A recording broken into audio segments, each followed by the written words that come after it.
கிறிஸ்துவில் அன்பானவர்களே, இயேசு கிறிஸ்துவின் நாமத்திலே உங்களை வாழ்த்துகிறேன். இன்றைய நாளுக்கான கர்த்தருடைய வார்த்தை நீதிமொழிகள் 14ஆம் அதிகாரம் 26வது வசனம். கர்த்தருக்கு பயப்படுகிறவனுக்கு திட நம்பிக்கை உண்டு. கர்த்தருக்கு பயப்படுகிறவனுக்கு திட நம்பிக்கை உண்டு. அவன் பிள்ளைகளுக்கு அடைக்கலம் கிடைக்கும். அவனோட பிள்ளைகளுக்கு அடைக்கலம் கிடைக்கும். அன்பானவர்களே, எவ்வளவு ஒரு அற்புதமான வார்த்தை பாருங்க. திட நம்பிக்கை அப்படின்னா அந்த நம்பிக்கையை வீண் போகாம, அதாவது தமிழ்ல எப்படி சொல்றதுன்னு கேட்டீங்கன்னா, ஒரு முரட்டுத்தனமான நம்பிக்கைன்னு சொல்லுவாங்க. பாரபட்சம் இல்லாத ஒரு நம்பிக்கை, சோர்ந்து போகாத ஒரு நம்பிக்கை, பின்வாங்கி போகாத ஒரு நம்பிக்கை. நினைச்சு பாருங்க, பின்வாங்கி போகாத ஒரு நம்பிக்கை, திட நம்பிக்கை. அந்த நம்பிக்கையில கொஞ்சம் கூட ஒரு ஒரு சோர்வோ ஒரு மாற்றமோ அல்லது ஒரு சரி சரி பரவாயில்ல நம்ம நம்பணும் அப்படிங்கிற அந்த ஒரு இதே இல்லாம நடக்கும், அவ்வளவுதான், நான் நம்பி இருக்கிறேன், அது என்ன ஆனாலும் சரி அவருதான் அப்படிங்கிற ஒரு ஒரு வைராக்கியம் இருக்கு பாத்தீங்களா, அதுதான் திட நம்பிக்கை. இந்த திட நம்பிக்கை யாருக்கு இருக்குமா?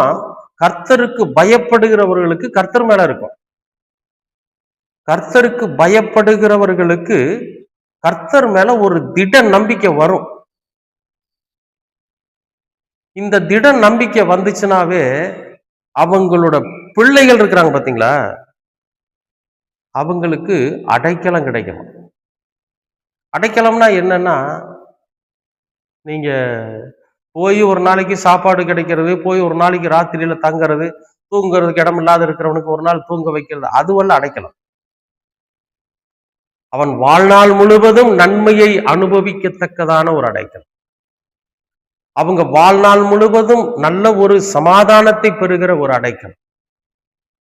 நல்ல வேலை வாய்ப்பு, நல்ல திருமணம், நல்ல பிள்ளைகள், நல்ல ஒரு வீடு, நல்ல ஒரு ஆரோக்கியமான சரீரம், நல்ல உழைப்பு, இதெல்லாம் கொடுத்து நல்ல ஒரு சம்பாத்தியத்தை கொடுத்து அவர்களுடைய வாழ்க்கையில அவர்கள் எந்த விதத்திலும் சோர்ந்து போகாம பின்வாங்கி போகாம இருக்குது பாத்தீங்களா, அதுக்கு பேரு தான் அடைக்கலம். அப்படி ஒரு அடைக்கலத்தை யார் தருவாங்கன்னா கர்த்தர் தருவார். அப்போ பெற்றோர்களுக்கு என்ன பண்ணணும் அப்படின்னா, கடவுளுக்கு பயந்து இருக்கிறவர்கள் கர்த்தர் மேல நம்பிக்கை வைக்கணும். எது நடந்தாலும் சரி ஆண்டவர் பார்த்துக்குவார்.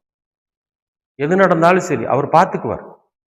ஏன்னா அவர் எல்லாவற்றையும் செய்ய வல்லவராய் இருக்கிறார். நமக்காக யாவையும் செய்து முடிக்கிற தேவனாய் இருக்கிறார். அதுதானே நம்பிக்கை. அப்ப சில நேரங்கள்ல நம்முடைய நம்பிக்கை சோர்ந்து போயிடும். நம்ம ஒரு அவநம்பிக்கையா இருக்கிறோம் இல்லையா, அந்த மாதிரி எல்லாம் இல்லாம வைராக்கியத்தோட ஒரு நம்பிக்கை வைங்க. கடவுள் பார்த்துக்குவாரு, கடவுள் செய்வாரு, எதுவா இருந்தாலும் சரி கடவுள் நமக்கு தருவார் அப்படிங்கிற நம்பிக்கையை நீங்க கைவிட்டுறாதீங்க. பணம் தான் மனிதனுடைய வாழ்க்கைக்கு ஒரு மிகப்பெரிய வாழ்வாதாரம்னு நீங்க நினைக்காதீங்க. ஐஸ்வர்யமும் பொருளும் தான் வாழ்வாதாரத்துக்கு முக்கியமானதுன்னு நினைக்காதீங்க. அதெல்லாம் இல்லாமையே ஒரு வாழ்க்கை இருக்கு, வாழ்ந்துகிட்டு இருக்கலாம். என்னுடைய வாழ்க்கையில நான் அனுபவிச்சதை சொல்றேன். எனக்கு நிறைவான ஒரு சம்பாத்தியம் இல்லை, எனக்கு மன நிறைவான பணம் இல்லை, மன நிறைவான ஒரு ஐஸ்வர்யம் இல்லை, இதெல்லாம் எதுவுமே கிடையாது. ஆனாலும் நான் சமாதானத்தோட வாழ்ந்துட்டு இருக்கிறேன். ஏன்னா என்னுடைய நாளைக்கு என்ன எனக்கு தேவையோ அதை கர்த்தர் பார்த்துக்குவார். நாளை மறுநாள் எனக்கு என்ன தேவையோ அதை கர்த்தர் பார்த்துக்குவார். என் பிள்ளைகளுக்கு நான் என்ன செய்யணும் அப்படின்னு நான் நினைக்கிறேனோ ஆண்டவரோட சமூகத்துல ஒப்படைச்சிருவேன், அவர் பார்த்துக்குவார். அப்ப அவர்களுக்கு அடைக்கலம் கிடைக்கும். பிள்ளைகள் ஆரோக்கியமா இருப்பாங்க. பிள்ளைகள் கர்த்தரால் வழி நடத்தப்பட்டு இருப்பாங்க. பிள்ளைகள் கர்த்தரால் கவனிக்கப்படுவார்கள். என்னுடைய அனுபவத்துல சொல்றேன். எனக்கு கிடைச்ச ஒரு மிகப்பெரிய அனுபவத்தினால நான் அதை சொல்றேன். கடவுள் இடத்துல ஒப்படைச்சு ஜெபம் பண்ணுங்க. அவர்கிட்ட நீங்க அடைக்கலம் பூந்துருங்க. அப்போ நம்முடைய பிள்ளைகள் அங்கே அடைக்கலமாவார். என்ன நடந்தாலும் சரி என் ஆண்டவர் பார்த்து கொள்வாருங்கிற அந்த முழு நம்பிக்கையோட இருங்க. நம்முடைய பிள்ளைகளுக்கு ஒரு நிரந்தர அடைக்கலம், ஒரு உயர்ந்த அடைக்கலம் கர்த்தர் தருவார். விசுவாசிக்கிறீங்களா? விசுவாச குறைவு இல்லாம இருந்துக்குங்க. அவன் நம்பிக்கையா இருந்துடாதீங்க, முழு நம்பிக்கையா இருங்க. அப்பதான் வாழ்க்கையில நம்ம ஜெயிக்க முடியும். நம்முடைய பிள்ளைகளுக்கு ஒரு நல்ல அடைக்கலம் கிடைக்கும். விசுவாசிக்கிறீங்களா? அப்ப ஆண்டவர்கிட்ட கேட்போம், அன்பின் பரலோக தெய்வமே உமக்கு ஸ்தோத்திரம். நீர் என்றென்றைக்கும் எங்களை வழிநடத்துகிற தேவனாய் இருக்கிறீர். நாங்கள் உமக்கு பயந்ததினாலே உம்மீது முழு நம்பிக்கை, திட நம்பிக்கை வைத்திருக்கிறோம். கர்த்தர் தாமே எங்களுடைய பிள்ளைகளுக்கு உயர்ந்த அடைக்கலத்தை தர வேண்டுமாய் செபிக்கிறோம். எந்த சூழ்நிலையிலும் நாங்கள் அவநம்பிக்கையாய் இருந்து விடாதபடிக்கு, இந்த நம்பிக்கையை விட்டு விலகி போய் விடாதபடிக்கு, அவ்விசுவாசமாய் வாழ்ந்து விடாதபடிக்கு நீர் பாதுகாத்துக் கொள்ளுங்க. எல்லாவற்றையும் நீர் பார்த்துக் கொள்வீர் என்கிற முழு நம்பிக்கையோடு கூட இருக்கிறோம். நீர் பார்த்துக் கொள்ளும்.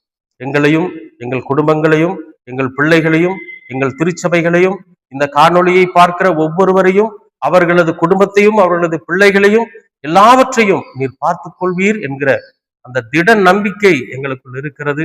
எங்கள் கர்த்தர்தாமே உயர்ந்த அடைக்கலத்தை தர வேண்டுமாய் செபிக்கிறோம். இயேசு கிறிஸ்துவின் வழியாய் கேட்கிறோம் நல்ல பிதாவே. ஆமேன், ஆமேன், ஆமேன்.